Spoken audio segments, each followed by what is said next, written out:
بسم اللہ الرحمن الرحیم۔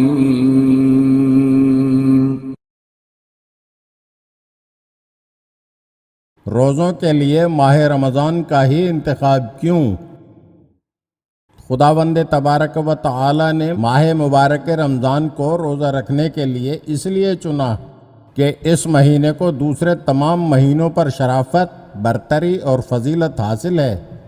قرآن کریم میں خداوند عالم ارشاد فرماتا ہے، ماہ مبارک رمضان وہ مہینہ ہے جس میں قرآن نازل کیا گیا، جو لوگوں کے لیے رہنمائی اور ایسے دلائل پر مشتمل ہے جو ہدایت اور حق و باطل میں امتیاز کرنے والے ہیں۔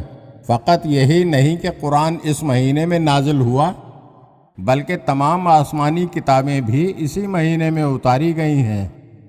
حضرت امام جعفر صادق علیہ السلام فرماتے ہیں، تورات ماہ رمضان کی 6 تاریخ کو، انجیل ماہ رمضان کی 12 کو، زبور ماہ رمضان کی 18 تاریخ کو، اور قرآن لیلۃ القدر میں نازل ہوا ہے۔ لہٰذا اس لحاظ سے دیکھا جائے تو ماہ رمضان آسمانی کتابوں کے نزول اور تعلیم و تربیت کا مہینہ ہے، کیونکہ تربیت اور پرورش بغیر تعلیم کے ناممکن ہے۔ روزہ ایک ایسی تربیت ہے جس کو آسمانی تعلیمات کے ساتھ ہم آہنگ ہونا چاہیے، تاکہ انسان کے جسم و جان کو گناہوں کی آلودگی سے پاک کر سکے۔ روایات اہل بیت علیہم السلام کے مطالعے سے پتہ چلتا ہے کہ اس مہینے میں خداوند رزاق خلائق کے درمیان رزق تقسیم فرماتا ہے اور انسان کی تقدیر کو طے کرتا ہے۔ اس ماہ مبارک میں ایک رات ایسی ہے جو 1000 مہینوں سے افضل و برتر ہے۔ ایک اور حدیث میں امام محمد باقر علیہ السلام فرماتے ہیں کہ رسول خدا نے جابر ابن عبداللہ سے فرمایا، اے جابر، یہ مہینہ رمضان کا ہے، جو اس مہینے کے دنوں میں روزہ رکھے، رات کے کچھ حصے کو عبادت میں گزارے، اپنے پیٹ اور شرمگاہ کی حفاظت کرے، اپنی زبان کو لگام دے، تو اپنے گناہوں سے اس طرح نکل جائے گا جس طرح مہینے سے نکلے گا۔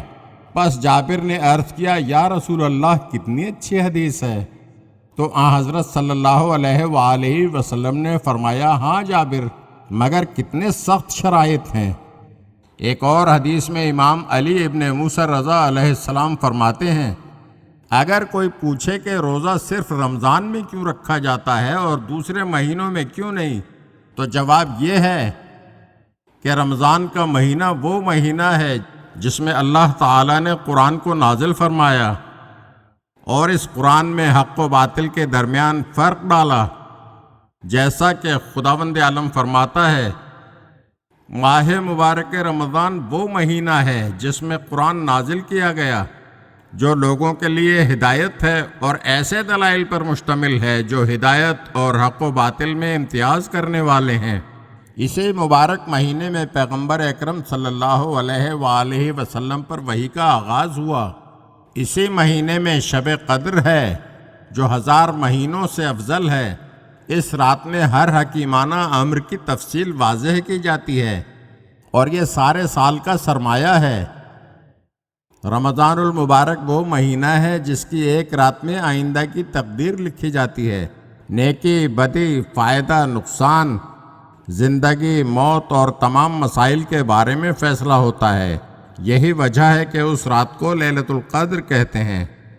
اللہ تبارک و تعالی سے دعا ہے کہ وہ اس ماہ مبارک رمضان میں ہمیں زیادہ سے زیادہ نیک اعمال انجام دینے کی توفیق عطا فرمائے۔ اگر آپ ہمارے چینل کی نئی ویڈیوز دیکھنا چاہتے ہیں تو ہمارے چینل کو سبسکرائب کریں اور گھنٹی کے بٹن کو دبائیے تاکہ ہر آنے والی ویڈیو آپ کو جلد موصول ہو سکے۔ اور ہاں، لائک اور شیئر ضرور کیجیے اور اپنے قیمتی کمنٹ سے ہمیں آگاہ کیجیے۔ شکریہ۔